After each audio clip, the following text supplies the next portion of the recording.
Innovation does not always have to be the result of serious study and agonizing progress, as Stephen Johnson so eloquently argues in Wonderland. Have undertaken for pleasure, have fueled an exceptional amount of innovation and discovery. The desire to both amuse and be amused can lead to development of technology that has wide-ranging application. Ladies and gentlemen, a warm welcome to the season 5 of EI Cafe with Azim, and I'm your host Azim Sahid, a human capital specialist, ICF certified coach, and emotional intelligence practitioner. Here we are again for another interesting topic, a 30 minutes of valuable learning. In today's topic, we are going to talk about playing seriously with innovation. Yes, innovation has been a very much talk of the town, but how can we play seriously? To discuss this, I have a fantastic individual all the way from Denmark. He's a co-founder and a board member at Masters Trainers Association. Let me welcome Per Kristiansen.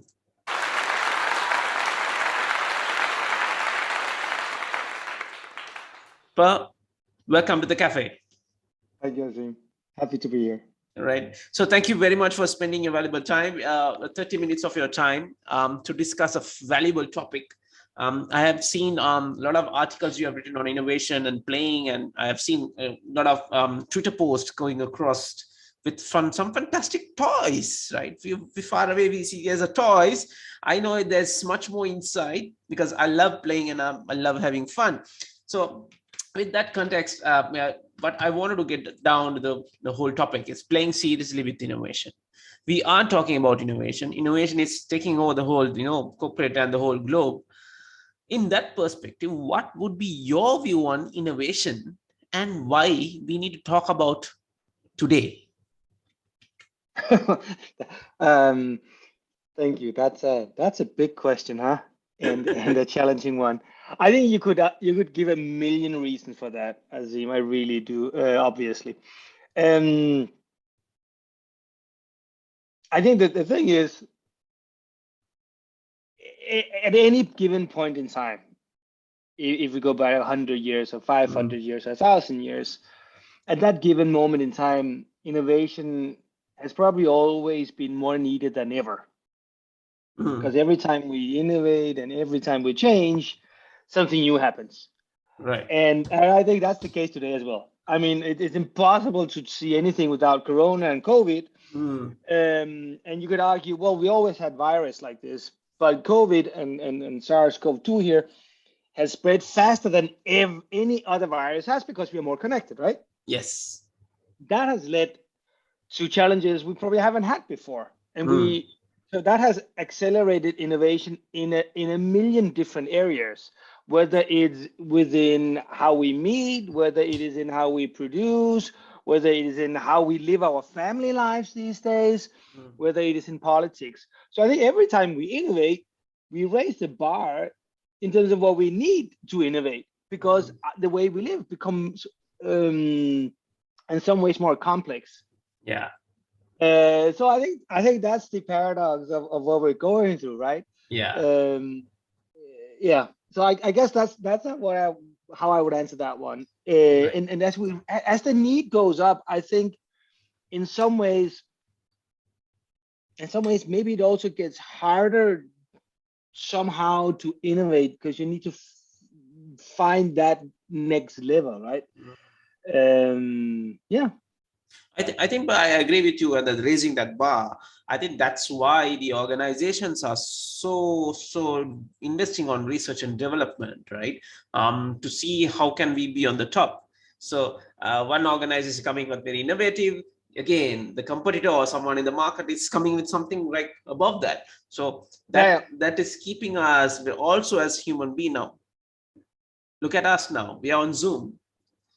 Do you think I would have connected like 2 years ago? No, not at all, right? So it's I think this technology is really helping us to move on. So sorry, I think, but I need to interrupt you there. Yeah, so I agree, and I don't, because here's the weird thing I think about some of the technology that here's the thing about technology. I think in like our Zoom right now is that it does enable us to have this conversation. And I think that's, I mean, other than it's a pleasure to speak with you, that's for the better for all of us.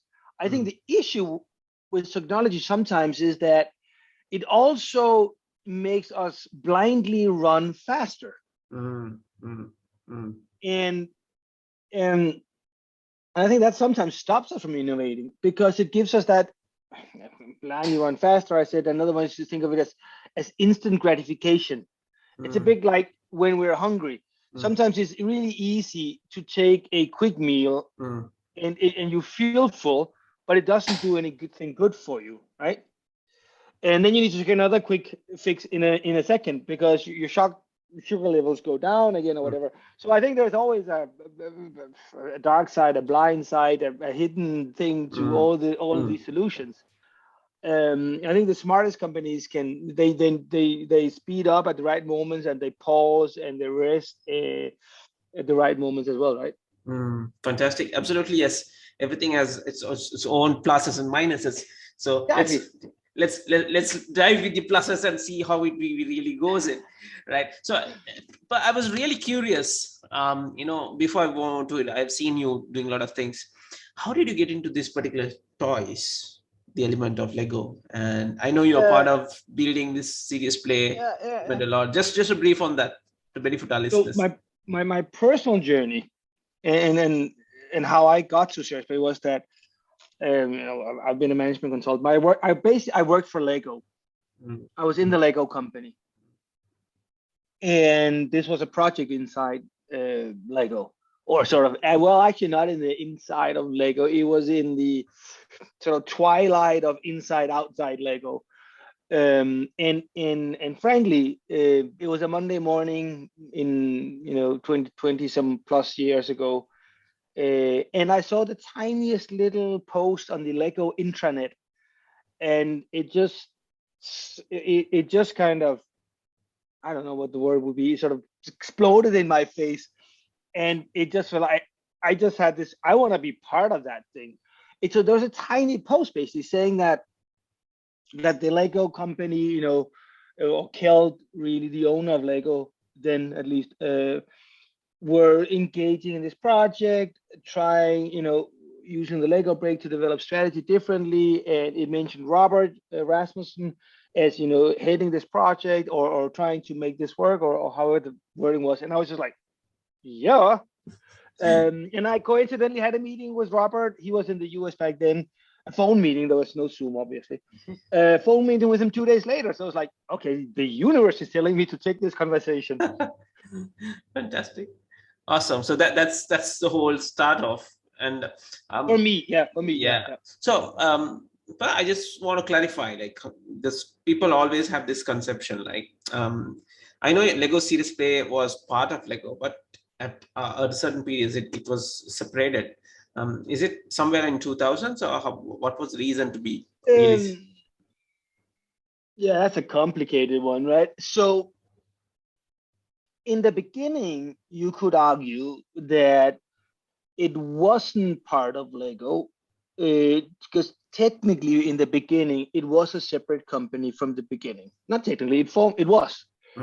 It was initially, you can say, set up as a research entity and then later as a commercial entity.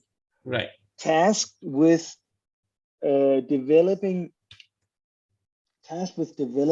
this other way of doing strategy. And the intent was, let's say, innovate the way it was done inside Lego. That's the brief version. The owner of Lego, other than being an extremely nice person when you get to meet him, in many ways, I mean, I think you are a human capital expert, right? And you would maybe call Kjeld, the owner there, a human capital visionary, because he, at least with the degree I know of him and know of him, he always had this idea that people go to work to do well. And people have the capacity to do well, and they all have an unlocked potential.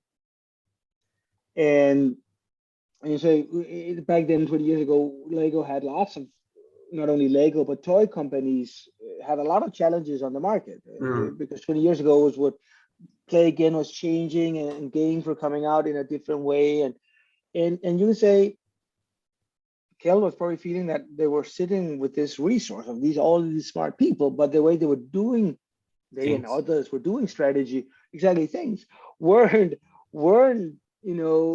unleashing that full potential of everybody there. So they weren't, let's say, innovating their strategy in the best possible way. There were things that weren't seen and weren't said and weren't didn't come to the surface. So that's really what he wanted from this thing, which became Lego series, right? And Robert really took charge there, because Robert comes from a background of learning and development. Okay. And that knowing about how the brain works and how we develop ideas and how we engage and how we get committed, that really helped a lot. I mean, there were also these the two professors from the business school that brought in, you can say, organizational behavior and leadership and strategy thinking, and it was that melting pot. I think Franz Johansson would call it that intersection, which created this slightly different thing, right? Fantastic.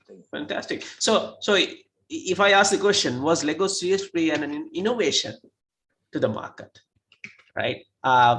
And how does it support developing innovation? What would be your take? So I would first of all say, let's take the first part, the first question, was it an innovation? Yes, it was. Was it a product innovation? Was it, in that sense, an innovation on the portfolio of Lego? It wasn't, and it was never intended to be. This was never meant to be sold or marketed. It was an innovation on how to run meetings to solve problems. It was a human system innovation. It was a human capital innovation. That's how you should think about it. It was an innovation on how solutions were created, initially strategy solutions. And I think it was like all great innovations, an innovation that brought us closer as human beings to who we are and how we function. Okay? I think great innovation actually does that. It brings us closer to who we are so that we become better at who we are, right? In this case, managers and strategizing. So in that sense, it was absolutely an innovation, right? Totally. How does it then help with innovation? I think was the other part of the question. Initially, you can say it helped with innovating the strategy of companies, because remember, it very quickly, this was also brought out as action research to other companies. So very quickly, it wasn't only Lego. Very, very quickly. These were lots of good work was done with startups and big companies as well. So very quickly was brought out there just to make certain that this wasn't only a thing that worked in a Lego company, right? But that actually worked for others. So initially, you say it innovated the strategies of other companies. Then innovation just means, I guess, whatever you innovate, to renew things, right? So then it started being used at also renewing propositions and business models and products. And what it does is, it helps, we always say people unlock their full potential.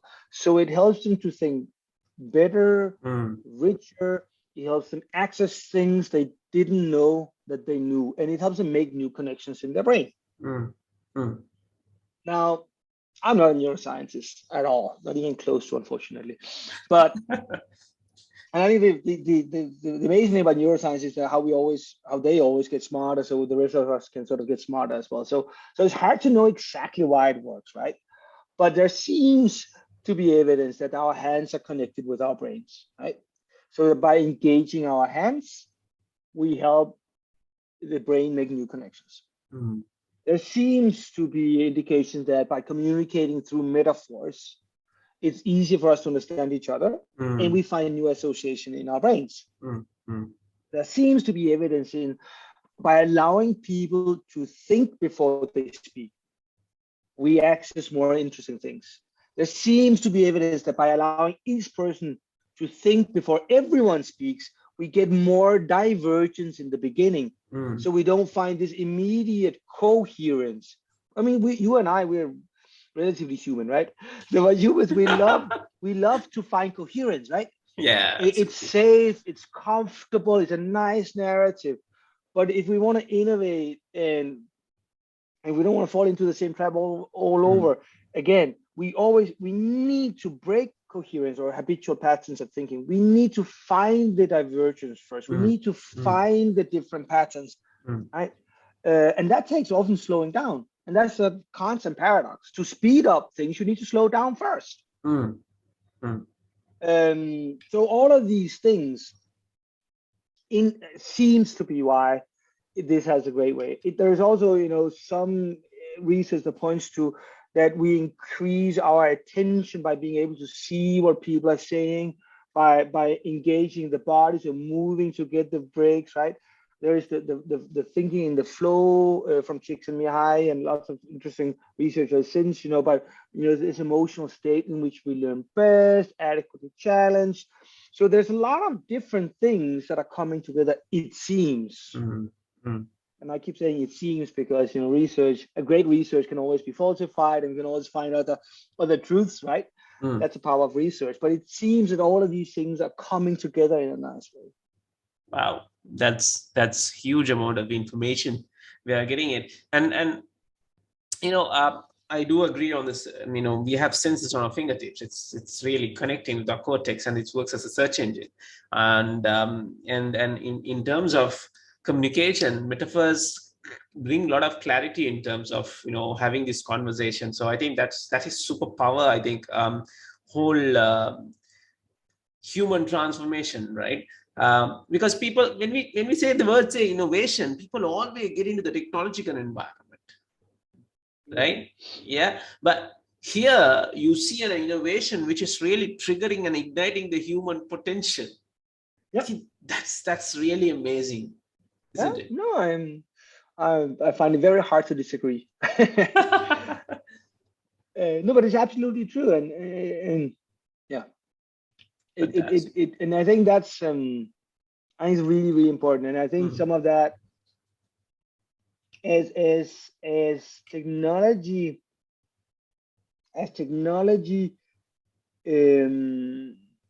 what's the word I'm looking for? So the more technology always, not always, also raises the risk of us being disconnected.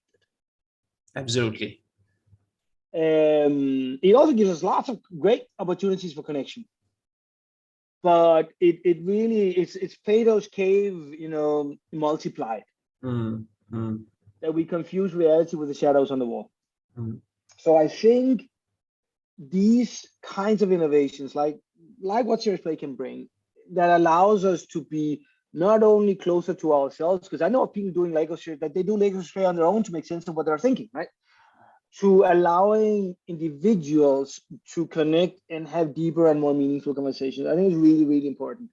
And I think, in a funny way, we're seeing, well, not in a funny way, but in a way, I think we're seeing it now with the Great Resignation, as everybody talks about. Yeah. That now that we can work from home and do this, if we're not sensing a connect with our organization in terms of purpose and what they're trying to do and who we want to be, then we just resign. Because if I'm working from home and I don't feel connected with my company and their purpose and the people I work with, I might as well work for anyone else. Absolutely. And it becomes a very transactional relationship. And good work should be more than a transaction, right? It should be transformational relationship, not a transactional. Yeah, exactly. Yeah. Absolutely. So, boy, you did mention about human potential, unleashing the potential of an individual, right? In that context, how LSP become the focal point, and the continuation would be how this can impact an organization. Because this part of the world, when we talk about Lego, they okay, what do you do with the toys? Right? It's very difficult people to convince. This is what it is. This is unless they experience it, man. So how does it goes? Go ahead. Again, lots of questions, good questions there. I think Where do we start? I mean, the toy part, we can sort of just try and kill as fast as we can, right? Because that's like a lot of people would go into a meeting and they will use a marker to write on a flip chart, right? Absolutely. But a marker, that's just for drawing, isn't it? That's what my kids are using. There you go. So, but the point is that it's just a means to an end. So what you use it for is what matters, right? And there's no doubt that the brick is also a great toy, and that was how it was developed. But here's let me just take a detour. Lego, the owner of Lego, Kjeld, and I think with him, his family and by extension the company, they've actually never seen the Lego brick as a toy. They've actually always seen it, at least from what I hear from them. So always is a big word, but they've always described it as a language. And one of the things that really struck me, one of the things that the owners Kjeld said there 20 years ago, was this notion of saying that there's always been a language. Now that with Serious Play, they just finally found a way to speak this language that could bring it into the boardroom where it might have been mostly needed. So I think that's really important, that it's a language, right? They've always seen it as a language. So that's that part, and then that's also where it becomes easier to say how is it brought into the company, right? Because the language is obviously it's spoken in the meeting, and then as it's spoken in the meeting, a result comes out, and that's been brought in to the organization. Now, we often say that play in the terms of playing seriously, playing an organization has these three components or the different distinctions or characteristics of that. It's an intentional meeting to apply the imagination.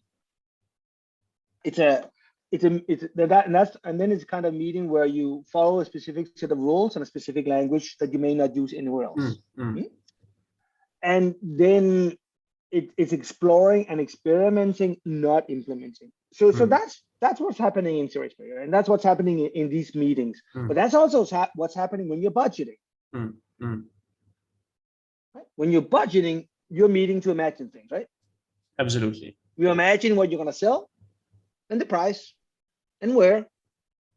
Right? You imagine the cost. You imagine who you're going to hire, where you're going to hire them, and you're using the language of accounting.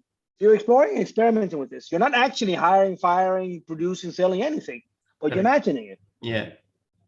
But nobody's asking, how do you bring the budget into work afterwards, right? You use it to guide your decisions. Right? So it's preparing you for this ambiguity of the world. So that's also what the play does, right? It helps you define maybe a vision or a business model or the strategy, and you then bring that and those conversations and or that result, you bring it back into making your decisions when you are then at work. A business model is just play, right? If you do a business model canvas, you're just playing. You're identifying your customer segments, but you're not selling to them.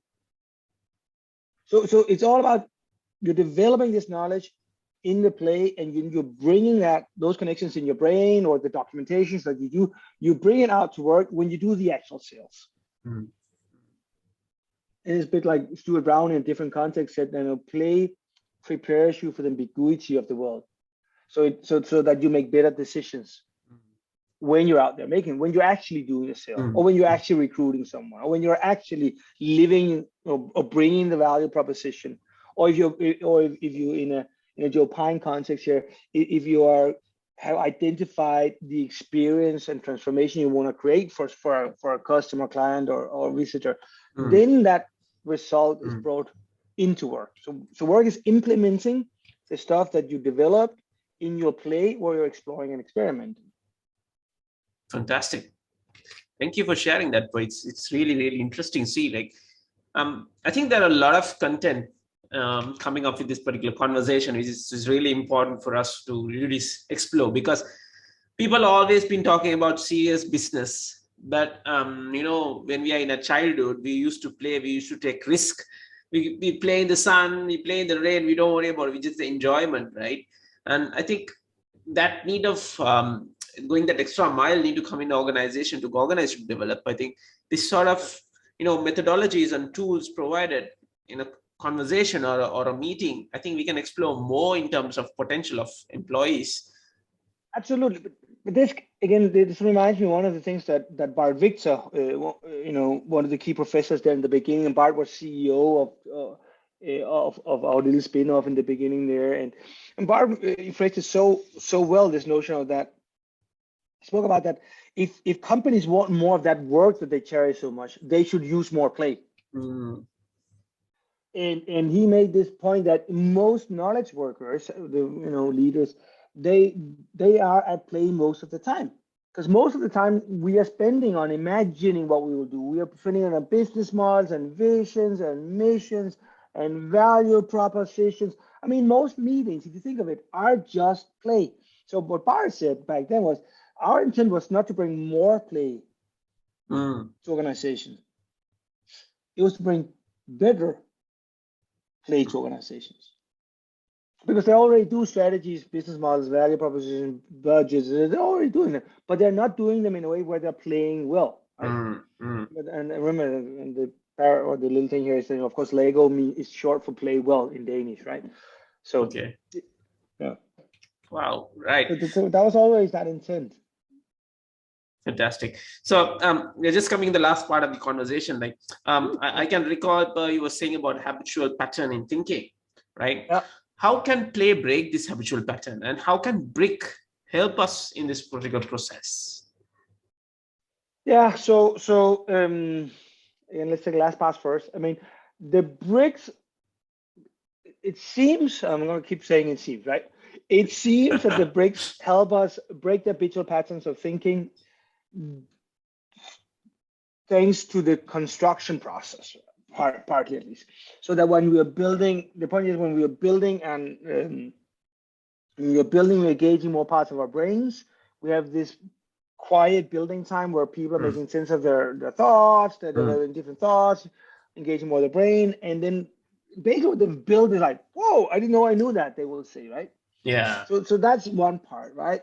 And then this thing about always starting from the individual, this divergence convergence thing, that it means that we are not impacting each other as much because we finish our thinking before we start sharing. Yeah. So we get that divergence before we converge. Right? Yeah.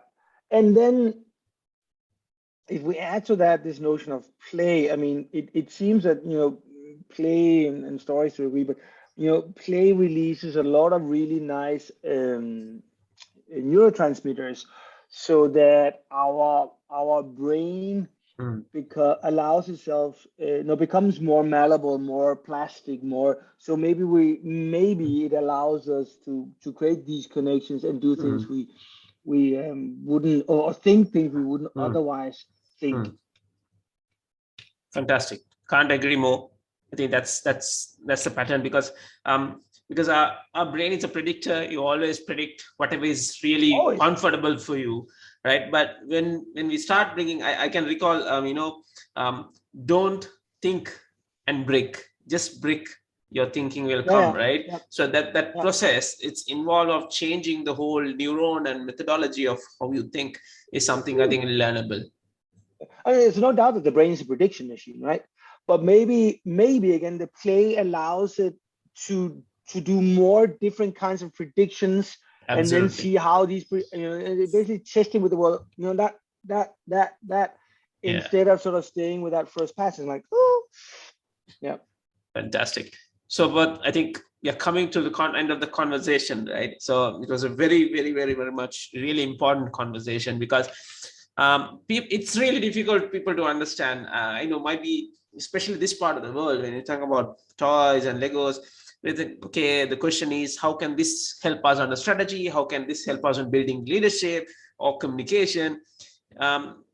so the experience really changes the whole mindset.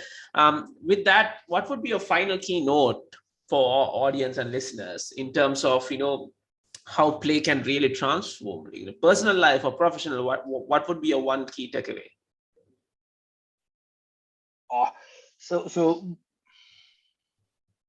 help me understand a little bit. That's a tricky question. So in which sense, help me a little bit, Asim, in which sense, why it works or what it does to you, or what does to you how, will be better. Yeah, okay. But because no, my brain is spinning. I'm sorry. I should build the answer before I share this one. But this would actually be a great CFA question because it's such a deep, difficult one. So I should be building this one first.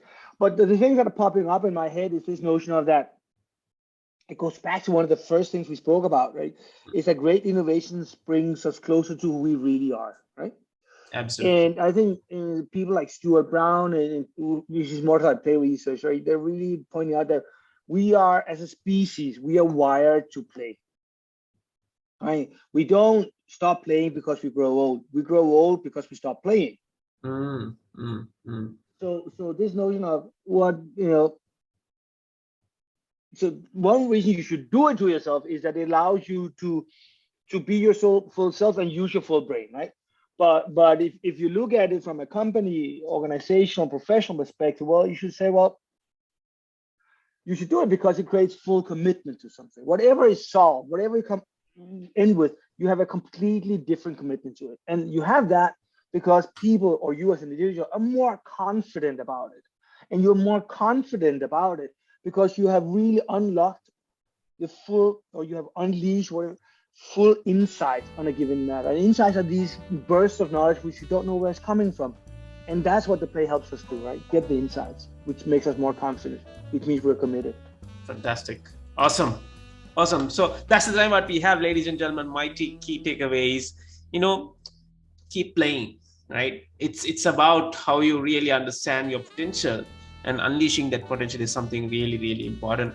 And I hope our listeners got plenty of key takeaway today. And our guest for today is Per Kristiansen, a co-founder and board member at the Master Trainers Association. And you can get connected to Per through his platform. Twitter is very active. And log on to www.trivium.international to explore more some of his great works he does around the world.